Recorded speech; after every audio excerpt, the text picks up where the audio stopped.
Bueno, pues muchas gracias a Maite por estar acompañándonos en esta entrevista. Me gustaría para la grabación, Maite, que nos des tu nombre completo y cargo, por favor.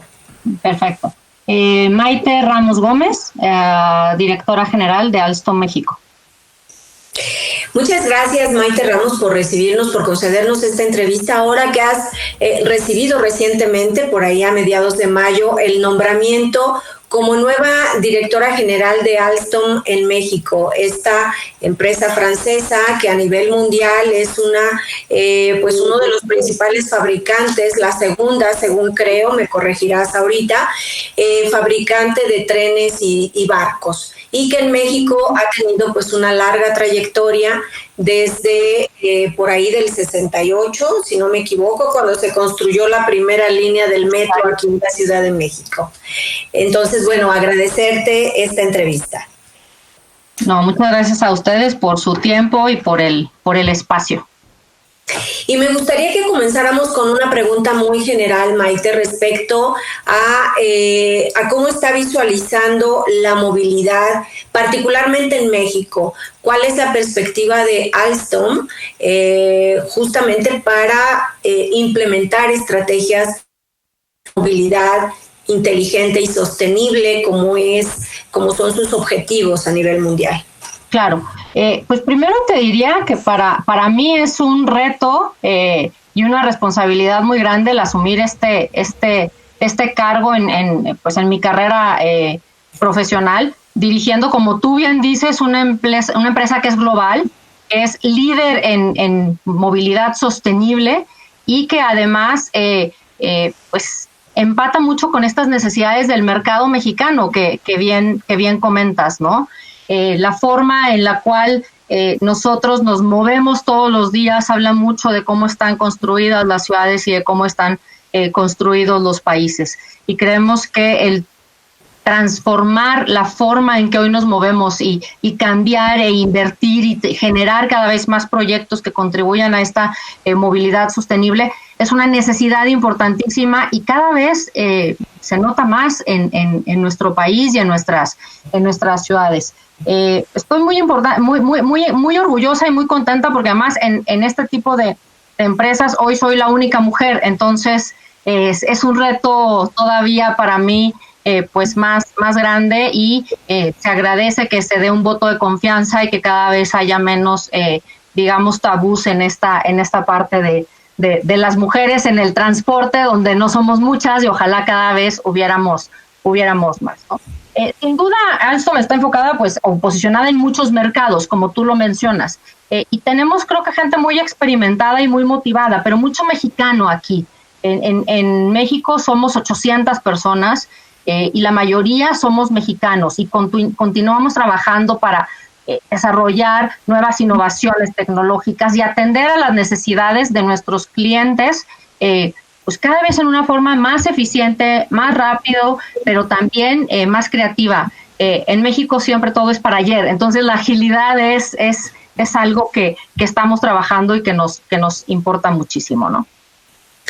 Sin duda. Y bueno, pues en el caso de México, donde la movilidad es un reto importante en las ciudades, ¿cuáles son los proyectos que se van a estar impulsando bajo tu dirección? Bueno, de entrada seguimos manteniendo o continuando con todo el trabajo que se ha hecho con anterioridad. No se trata de venir a cambiar completamente la estrategia ni mucho menos. Pero sí, México es un país que es clave para nosotros. Lo decías muy bien, esta historia que tenemos de la mano con el metro, y pues para nosotros es muy importante el poder participar y contribuir con toda nuestra experiencia en los proyectos de infraestructura ferroviaria y de movilidad en el país. Hoy en día se mencionan algunos importantes, como es la modernización del metro que se ha estado hablando, de la línea 1, el Tren Maya, algunos proyectos que se han estado también trabajando y que se han mencionado en Nuevo León y en algunos estados. Es cierto también que el mercado ferroviario o los proyectos ferroviarios en nuestro país no son tantos como quisiéramos, ¿no? Pero creo que si tenemos el objetivo realmente pues de planificar y cómo buscar reducir los tiempos de transferencia de los usuarios que hoy utilizan el transporte público en todas las ciudades, no solamente en la Ciudad de México, hoy tenemos más de 53 zonas metropolitanas en el país, en los cuales pues muchos de tus alcaldes y de la gente participa en estas zonas. Sabemos que necesitamos cambiar el chip y necesitamos pasar a un tráfico multimodal, ¿no? Que pueda ayudar a las autoridades de cada ciudad a lograr una mejor fluidez y una capacidad en los diferentes modos de transporte. Y las diferentes variantes, metros, trenes, tranvías, son sin duda una opción cada vez más real y cada vez más necesaria en todas las ciudades, si no en todas, por lo menos en estas zonas metropolitanas que tenemos en el país, ¿no? Sin duda. Bueno, pues en esta corta respuesta acabas de poner en la mesa varios temas que me gustaría ir desdoblando uno por uno. Empezamos por el tema de la movilidad urbana. Involucra a zonas metropolitanas. ¿Qué problemas de movilidad se resolverían con estos sistemas de transporte sostenible, seguro, inteligente, en los que Alstom está involucrado? Claro, mira, de entrada, si tú revisas los datos, es una lástima que no haya tantas encuestas origen-destino en todo el país, pero si tú revisas, no es un problema solamente de la zona metropolitana del Valle de México. Cada vez más en las zonas metropolitanas a la gente le toma más tiempo el traslado, el salir de su casa para ir a la oficina o para ir a la escuela, para cualquier viaje de necesidad. Tenemos que entender que en México tenemos una población urbana, 77% de la población vive en ciudades. Esto quiere decir que somos un mundo de personas viviendo cada vez más en las ciudades y que requerimos estos modos de transporte. En el país hay más de 35 millones de coches circulando en las calles todos los días. ¿Y cuántos sistemas de transporte masivo tenemos? Muy pocos, ¿no? Entonces, claro, tú tienes que mover a la gente y la gente entonces le toma 2 horas, 3 horas llegar, y no solamente en la Ciudad de México. Hay ciudades que se han construido que se les ha dado prioridad a los autos que a las personas, y entonces entramos a lo mejor de menos kilómetros y de menos distancia, siguen haciendo 40 minutos u hora y media, porque no tienen una opción real para poderse transportar, ¿no? Y la experiencia que nosotros tenemos nos permite generar soluciones de movilidad sostenible que pueda contribuir realmente a mejorar las condiciones de la vida de la población. Tú no puedes pensar que una persona va a llegar bien y de buenas a su trabajo todos los días cuando le tomó 3 microbuses o ruteras en el norte o combis en el Estado de México o distintos modos de transporte que son deficientes, de mala calidad, inseguros, y le tomó 2 horas llegar y pues no va a llegar tan productivo como quisiéramos, ¿no? Esta persona va a estar pensando a qué hora se tiene que ir para que no le agarre el tráfico de la tarde o se irá más tarde para evitarlo, y entonces la calidad de vida de las familias pues se ve afectada. ¿Cuántas mamás no podemos prácticamente no comer con nuestros hijos porque eso nos implicaría 2 horas en lo que vas y vienes y la comida ya se te fue? Y creo que hemos perdido esto, y estos sistemas contribuyen sin duda a tener una mejor calidad de vida y una forma mucho más eficiente de transporte. ¿Y qué hay de la contaminación y la seguridad en el transporte? Bueno, creo que no tengo aquí el dato de la encuesta, pero te la busco y te la paso, donde el primer lugar de robo, por lo menos en la zona metropolitana del Valle de México, es en el transporte público, ¿no? Y entonces además es una incoherencia enorme porque se afecta además a la gente que menos menos tiene, que esa es otra de las grandes incoherencias, ¿no? La gente que más tarda en llegar y la gente que más invierte en tiempo y muchas veces en pasaje, porque hoy se estima que cerca del 28% del ingreso se gasta en transporte de las personas, es la gente que menos recursos tiene, que menos ingreso tiene. Y entonces es como la contradicción más grande y viene desde la forma en cómo se invierte, porque hoy en día en la mayoría de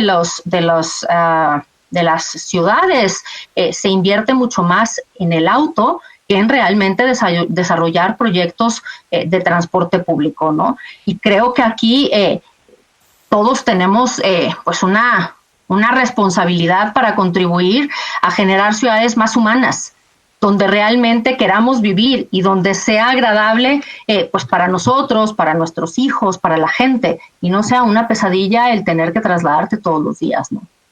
Claro, y bueno, paradójicamente, aún sabiendo todo esto y estando como inmersos en esta realidad nacional, pues en México existen 3 sistemas de transporte basados en trenes eléctricos, por ejemplo, aquí en la Ciudad de México, en Guadalajara, en Monterrey, en los cuales, por cierto, Alstom está involucrado, ha sido proveedor y fabricante para estos sistemas de transporte.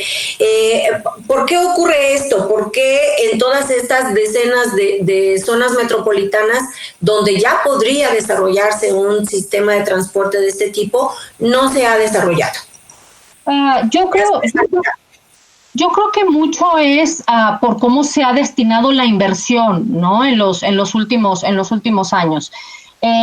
Lo dices bien. Por ejemplo, ahora nosotros estamos por inaugurar, por entregar la línea 3 del tren ligero de Guadalajara, que ojalá algún día la puedan ir a conocer. La verdad es que es un proyecto precioso.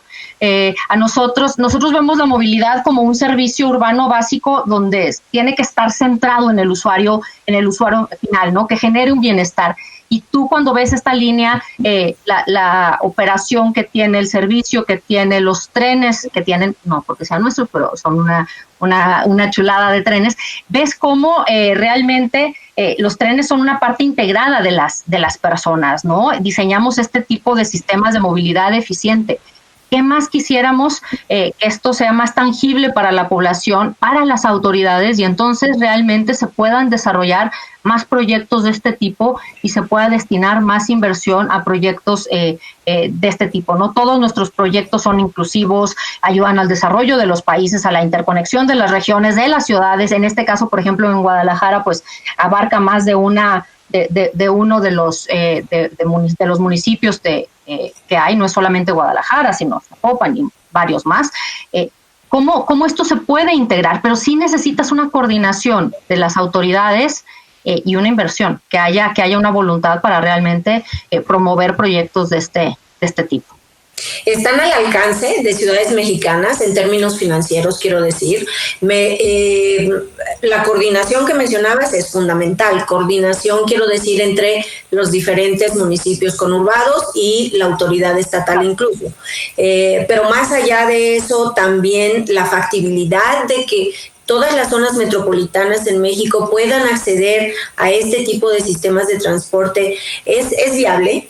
Mira, la gran ventaja que tiene hoy este tipo de sistemas es que se puede adaptar mucho a las necesidades. Es decir, no es lo mismo un tren regional que un metro más ligero, que un tranvía. Es decir, dependiendo del número de pasajeros y de la demanda estimada, se puede hacer una inversión diferente. Entonces, no podemos comparar o no podemos creer que es un solo proyecto que puede replicar en todas las ciudades, porque justamente pues no es así. Dependerá de las zonas y dependerá de las ciudades, ¿no? Pero la verdad es que nosotros tenemos muchas zonas o muchas ciudades de más de 500,000 habitantes, en los cuales un proyecto a lo mejor más sencillo, pero que pueda ser la columna vertebral de tu transporte, ¿no? Puede ser muy viable. Y ahora aquí también lo que es interesante de analizar, y que creo que es algo que nos hace falta, es ver cómo estos proyectos son sostenibles en el tiempo. O sea, no es algo que tú vas a tener que cambiar. Te pongo un ejemplo. Si tú pones, que se ha puesto mucho de moda, el invertir en los BRTs, en los autobuses, ¿no? Pero un autobús te dura máximo 10 años, 1 millón de kilómetros, y los vemos, ¿no? Cómo después se van haciendo pues más viejos y cómo no realmente tienen una funcionalidad, una operación de mucho más tiempo. El metro tiene 50 años y ahí sigue, ¿no? Si hubiéramos construido en lugar de metro puros autobuses o puros ejes viales, imagínate el caos que hoy sería, donde el metro nada más hoy mueve a 6 millones de personas. Modernizándolo, poniéndole más líneas, imagínate lo que pudiera hacer.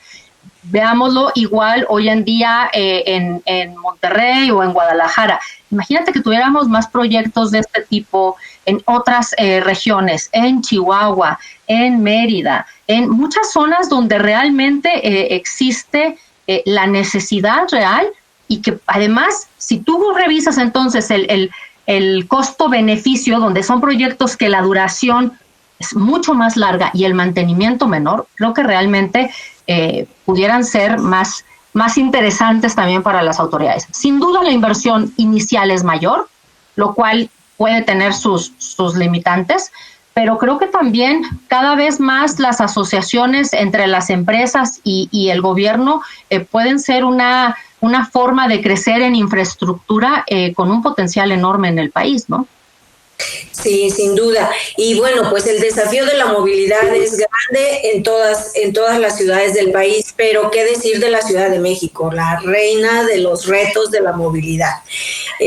Aquí específicamente, Maite, además del metro, hay espacio también para otros sistemas de transporte alternos, como los tranvías, como los trenes ligeros, etcétera. Hay proyectos en marcha para emprender y reforzar una mejor movilidad en la Ciudad de México. Bueno, si tú revisas los proyectos que hoy han dicho que son públicos, que somos pues, los mismos que conoces tanto tú como yo, creo que son pocos, ¿no? Está la conexión al nuevo aeropuerto de Santa Lucía, pero el potencial es enorme. Revisemos el oriente de la ciudad. El oriente de la ciudad, que es donde vive la gente que más trabajo le cuesta moverse, no tiene realmente muchas opciones de transporte. Tiene la línea A, la línea B del metro, pero realmente ya tienes un potencial enorme para poder hacer nuevas líneas de metro o sistemas alternos que pudieran conectarse en algún momento dado con el metro. Y también el sur creo que también tiene muchas necesidades, ¿no? Para poder crecer en este tipo de proyectos. El metro es la columna vertebral, como bien tú lo dices. En esta ciudad se hacen más de 35 millones de viajes diarios, solamente Ciudad de México, de los cuales 6 millones se realizan en el metro, pero 50 y tantos % se sigue realizando en microbús. Ahí tienes un potencial enorme de gente que necesita tener una mejor forma de transporte para realmente tener una mejor calidad de vida, para invertir menos tiempo, para correr menos riesgos de seguridad y poder viajar de una forma mucho más agradable y eficiente, ¿no? Y no quiero dejar de hacer una pregunta de coyuntura, Maite. Estamos ahora en medio de esta emergencia sanitaria y justo la reapertura de actividades también supone un reto adicional a la movilidad, porque guardar la sana distancia en el transporte público, pues ya vimos en los primeros días de esta semana que realmente no es posible hacerlo. La pregunta es, ¿hay una demanda adicional de unidades de transporte o de sistemas de transporte alternos a raíz de poder mantener y cumplir las especificaciones de una sana distancia en la reapertura de actividades en medio de la emergencia sanitaria por COVID-19? A ver, yo creo que haces una pregunta muy puntual, muy buena y muy difícil de responder. ¿En qué sentido? Es que el transporte público que hoy tenemos no es suficiente. Lo vemos en el promedio que te toma en un CETRAM esperar poder subirte a un, y ya no estoy hablando solamente de metro o de metrobús, sino a un micro o a un autobús. Entonces creo que es un reto enorme y lo dices bien. Según la CEMOVI, lo que se había reducido era casi hasta el 70% de los usuarios en distintas fechas, ¿no? Y sin embargo, si tú ves, sigue habiendo, sobre todo a ciertas horas, pues mucha gente en el metro, mucha gente en Metrobús, mucha gente en los autobuses y en los micros, porque pues hay gente que no ha podido quedarse en su casa y que ha tenido que salir, ¿no? Y creo que ahí, ¿cómo vamos a regresar? Es un reto enorme. Sin duda, uno de los compromisos que debería de ser es poner todas las unidades en operación. Todas, ¿no? ¿Para qué? Pues entre más unidades haya, entonces puedes tener, digamos, pues una mejor frecuencia y además una menor ocupación. Sin duda creo que va a ser un reto muy importante para todas las autoridades porque de por sí estamos sobrepasados con el transporte, entonces lograr este tema de la sana distancia va a ser difícil y un reto pues muy importante para las autoridades en la Ciudad de México y en muchas otras, ¿no? De momento no ha habido una mayor demanda de unidades por parte de la autoridad. Nosotros no manejamos esto, no, nosotros... Pero para sistemas alternos no han hecho, no hay... Yo supongo que sí, ¿no? Esto sería más una pregunta, digamos, para los operadores, para ver cómo lo están manejando. Yo desconozco realmente cómo ellos lo estén operando. Nosotros, como Alstom, lo que sí hemos hecho ha sido como actividad esencial mantener el apoyo a nuestros clientes en la parte de mantenimiento que hemos tenido que hacer, invirtiendo muchísimo en la protección de nuestro personal, proporcionándoles equipos de primer nivel en protección, con medidas de higiene y de seguridad muy específicas, manteniendo, por ejemplo, hemos sido muy responsables con la parte del personal vulnerable que esté en su casa, con la gente de oficinas que estén haciendo home office, pero también, por ejemplo, una cosa que hicimos hace una semana y días, poco menos de 2 semanas, fue un donativo que le hicimos al metro de 50,000 mascarillas quirúrgicas, justamente para que ellos también puedan ayudar a su personal que tienen manteniendo estos trenes y haciendo toda la operación y en los talleres, para que también ellos estén protegidos, que esa es parte de la responsabilidad social que nosotros tenemos, porque creo que para mí si hay algo que me hace sentir muy orgullosa es poder colaborar en una empresa que está poniendo antes que cualquier cosa a su gente el cuidado de nosotros como empleados, pero también el cuidado y el apoyo a los clientes. Y creo que eso me hace sentir muy contenta y muy orgullosa. Y retomo uno de los puntos iniciales que comentabas, que se refiere al sistema ferroviario. ¿Cómo visualiza Alstom el futuro del sistema ferroviario en México? Digo, el proyecto que tenemos todos a la vista es el del Tren Maya, pero ahí realmente, ¿cuál es el potencial que existe en el país para desarrollar también en esta parte? Creo que el potencial es enorme, el mercado es enorme en México, ¿no? Volvemos al tema, somos un país de más de 120 millones de personas, con 53 zonas metropolitanas, con, no me acuerdo el número de ciudades, pero muchas ciudades de más de 500,000 personas y de más de 1 millón, con una población mayoritariamente urbana y con unas necesidades de inversión en este tipo de sistemas de distintas magnitudes enorme, ¿no? Y creo que aquí esta parte nuevamente, ¿no?, de ver la movilidad como un servicio urbano básico es donde nosotros podemos contribuir en hacer unos sistemas integrados que vengan realmente a contribuir a la calidad de vida de la gente y que estén centrados en las personas, ¿no?, en el usuario, colaborando obviamente con las autoridades y con toda los distintos entes y actores involucrados. Sí, me gustaría saber si desde la perspectiva de Alstom visualizan un futuro posible en México en el desarrollo del transporte ferroviario, no solamente urbano, sino a nivel nacional. Sí, tanto en la parte de pasajeros como en carga, ¿no? Carga también tienes un enorme potencial porque cada vez va creciendo más el transporte de carga por ferrocarril. Eso hace que tengas que tener más trenes en circulación y esto abre un mercado de señalización que se vuelve muy interesante, ¿no? Para que tú puedas tener una mejor operación, una mayor frecuencia, una mayor seguridad, hay sistemas de señalización para transporte de carga que se pueden volver muy interesantes y donde también el mercado, pues para nosotros es importante. ¿Dónde está el mayor impedimento para que se desarrolle una red ferroviaria pues vigorosa en México? Ay, en el tendido de las vías, en la inversión, en el tamaño de la inversión, en la voluntad política, ¿dónde?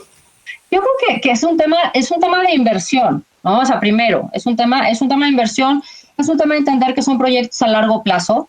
Es difícil hacer proyectos, o sea, estos no son proyectos que tú puedas construir en un año o en dos, llevan un tiempo, ¿no? Y donde efectivamente hay que cuidar muchas cosas, desde el derecho de vía, las condiciones del suelo, el tendido de la vía, la parte de electrificación, qué sistema vas a poner, la regulación y el reordenamiento de las rutas también. Hay muchos, digamos, situaciones involucradas, pero yo lo reduciría primero en un tema sí de inversión, de decidir y apostar por invertir en estos proyectos que, como lo decíamos, a largo plazo son muy interesantes porque realmente te duran muchos más años. Tú no tienes que cambiar un tren en 10 años. Estamos viendo trenes en operación que tienen más de 50 años, ¿no? Con un mantenimiento y con una modernización que se puede hacer y que realmente te cambia completamente la forma en que se mueve y en que se transporta la gente. Y por el otro lado, sí la coordinación. Creo que eso, al ser proyectos de esta magnitud, pues generalmente necesitas que haya una colaboración entre la ciudad, el estado y la federación, ¿no? Entonces, bueno, yo creo que estos elementos podrían contribuir a que realmente hubiera una inversión ferroviaria y un crecimiento, un detonante de distintos modos ferroviarios en el país que pudiera ser sin duda muy interesante. Y sobre todo en un aumento de competitividad, ¿cierto? Porque claro, y de reducción de emisiones, como tú lo decías, en el tema de la calidad del aire. Según el ITDP, que es el Instituto para el Desarrollo de las Políticas y el Transporte, estima que el costo de los congestionamientos y de la pérdida de tiempo es más del 4% del PIB. Creo que vale la pena analizar estos datos y ver que realmente el beneficio social, el beneficio humano, el beneficio en movilidad, en transporte, en infraestructura, se vuelve pues muy, muy interesante, ¿no? Y realmente se recupera en el tiempo. Hoy la conversación nacional está concentrada en la coyuntura de la emergencia sanitaria y el impacto que todo esto representa en las diferentes áreas. La movilidad es uno de ellos. Pero antes de la pandemia venía ocurriendo en México una conversación vigorosa sobre las Smart Cities. Y estamos convencidos que esa conversación va a retomar vigor una vez que se haya superado esta emergencia. ¿Qué tiene Alstom que ofrecer a las ciudades mexicanas justamente para apoyarlas en este camino, en esta ruta hacia convertirse en ciudades inteligentes? Un montón de cosas, ¿no? De entrada, por ejemplo, tenemos un sistema que se llama Mastria que te ayuda en la operación y en el mantenimiento y en la operación y en la información al usuario y para equipar los trenes y para digamos, mucho de este tema Smart. Pero yo te diría primero que no podemos hablar de una Smart City sin un transporte sustentable, porque la primera parte del Smart es cómo te mueves. O sea, si tú vas a ir 3 horas en un micro, por más que tengas sistemas de información al usuario, por más que tengas el pago en electrónico, por más que tengas el Internet de las cosas, o sea, sigues un paso atrás. O sea, el primer elemento para lograr un Smart City es el transporte. a partir de eso puedes ya entonces sí ligar muchísimas cosas, ¿no? Obviamente, por ejemplo, la, digamos, integración de los distintos modos de transporte. Creo que en esta parte de Smart Cities, uno de los conceptos muy importantes es el puerta a puerta. No ver la forma de moverte aislada, sino de que sales de tu casa a que llegas a donde vas, a la puerta de tu trabajo, a un restaurante, al colegio, al lugar donde vayas, ¿cómo te vas a mover? ¿No? Y entonces sí, puedes tener una aplicación que te diga y entonces a lo mejor utilizas, primero caminas, luego tomas la bicicleta y luego te subes a un tren o a un metro o a un tranvía que te va a llevar y que te va a dejar y luego vas a conectarte de otra forma y mientras puedes tener internet a bordo y pagas con una tarjeta de prepago y tienes información al usuario. Pero si a todo esto le quitas el transporte del medio, se vuelve muy poco smart, ¿no? Claro, sí, sin duda. Y por último, para nuestra conversación, me gustaría abordar un poquito tu perfil personal.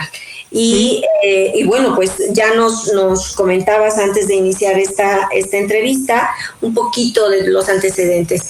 Quiero incorporar también otro dato, que es que fuiste fundadora o has sido fundadora de la Comisión de Movilidad en la Coparmex. Sí. Cierto. ¿Cuáles son los objetivos de esta comisión dentro de la Coparmex? Bueno, la Coparmex tiene una historia larga, ¿no? De más de 85, 87 años. Y buscaba mucho, sí, el representar a las empresas. Y el tema de transporte y movilidad, la verdad es que no pintaba mucho. Entonces, cuando yo quería hacer esta comisión, porque se trabaja a través de comisiones, me decían, ¿tu comisión de qué? ¿De vialidad? Y entonces les decía yo, es que ustedes se tienen que bajar del coche, porque ustedes reducen la movilidad a cuando vas manejando y se te cierra un micro, o se te cierra alguien, o te tienes que parar para ceder el paso. Y es mucho más que eso. Entonces, bueno, realmente esta comisión ha trabajado por proponer políticas públicas que contribuyan al desarrollo de la movilidad y al desarrollo de las ciudades. Y creo que el punto más importante es el buscar construir ciudades humanas, ¿no? Y ciudades productivas también para las empresas. Pero tú no puedes pensar en una ciudad productiva y en una empresa productiva si tú no piensas primero en la persona. Y volvemos al punto que platicábamos, ¿cómo podemos esperar que alguien sea productivo y llegue bien y de buenas cuando le ha tomado 3 horas el traslado y además se tuvo que levantar para bañarse, para prepararse, y a lo mejor se levantó a las 4 de la mañana o a las 5 de la mañana para poder llegar a trabajar? Algo que hemos promovido justamente en la comisión ha sido el tema del home office, y en algún momento había sido como muy cuestionado porque se decía que el home office iba peleado con la productividad, y yo creo que una de las digamos, grandes lecciones positivas que nos podrá dejar esta difícil pandemia y esta difícil situación que estamos viviendo es el mito del home office. Nosotros en Alstom estamos trabajando más que nunca, tenemos reuniones y además te permite ver que puedes tener más reuniones en un día porque quitaste la hora de traslado, más el tiempo de la reunión, la hora de regreso. Hemos demostrado que ser productivos no necesariamente está ligado a la suma de horas que pasas sentado en la silla de tu oficina. Y eso creo que es algo que va a venir a cambiar paradigmas también en temas de movilidad y en el tema de las empresas. Sin duda. Y para concluir, Maite, ¿cuáles son los temas, los 2 o 3 temas que tú visualizas de discusión permanente de aquí para adelante en México respecto a la movilidad? ¿Cuáles van a ser los 2 o 3 temas en los que vamos a estar concentrados en busca de una movilidad más sustentable, más inteligente?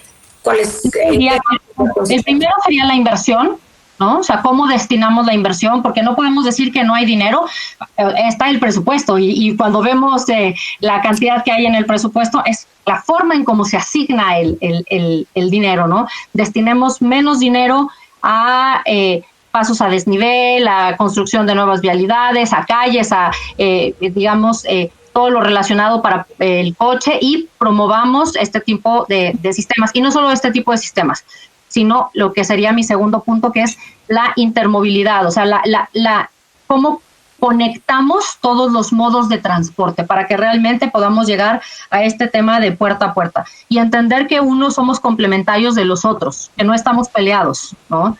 Que tenemos que plantear proyectos que sean cada vez más incluyentes, más accesibles, más humanos. Y esto me llevaría al tercer tema, que creo que la discusión debe de ser que todos los sistemas de transporte deben sí buscar el desarrollo, pero deben de estar centrados en el usuario. Tenemos que hacer que los sistemas atiendan a las necesidades de la gente. Y entonces, con esa visión, ver cuál es el tipo de sistema que más conviene, cómo lo hacemos, por dónde va, y no al revés, ¿no? Que tendemos a desarrollar un sistema y luego querer que la gente se suba a él, ¿no? Entonces, creo que estas serían para mí, pues tres prioridades que seguiremos discutiendo en materia de movilidad, pero sin la primera, que es la inversión, pues las otras difícilmente las podremos tener. Y ya dije que era la última, pero esta sí va a ser la última, porque es una pregunta que me surge justo de tu respuesta.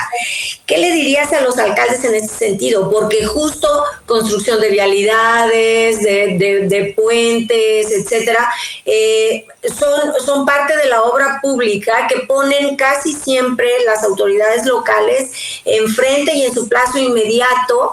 Y entonces, ¿qué les dirías en ese sentido a los presidentes municipales y a los gobernadores? Claro, porque se ve, ¿no? El puente de desnivel se ve, la pavimentación de la calle se ve, y es políticamente correcto o interesante, ¿no? En un tema de entregar.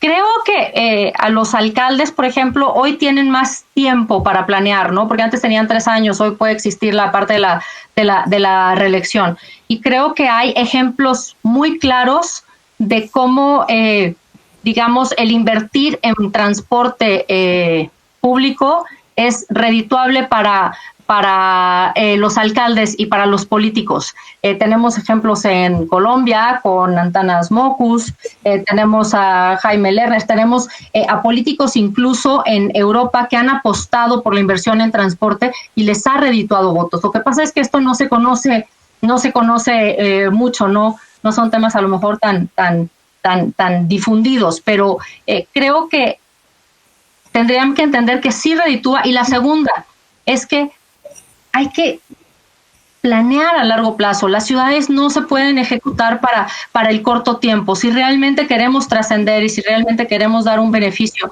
que vaya más allá, pues sí son proyectos que toman más tiempo, sí son proyectos que no se pueden construir y a lo mejor inaugurar en 3 años. Pero a lo mejor en un poco más sí, ¿no? Es también un tema de voluntad, de inversión y de coordinación, sin duda. Pues te agradezco mucho. No sé si hay algún comentario que tengas que agregar de cierre, algún punto que consideres interesante y que no hayamos tocado. No, simplemente agradecerte, ¿no? Agradecerte el tiempo, el espacio, reiterarme a tus órdenes y reiterar el compromiso que tiene Alstom por participar en la construcción de un México mejor y por el desarrollo pues del país, de las empresas mexicanas y de la gente y del talento mexicano. Muchas gracias, Maite. Muchas gracias a ustedes.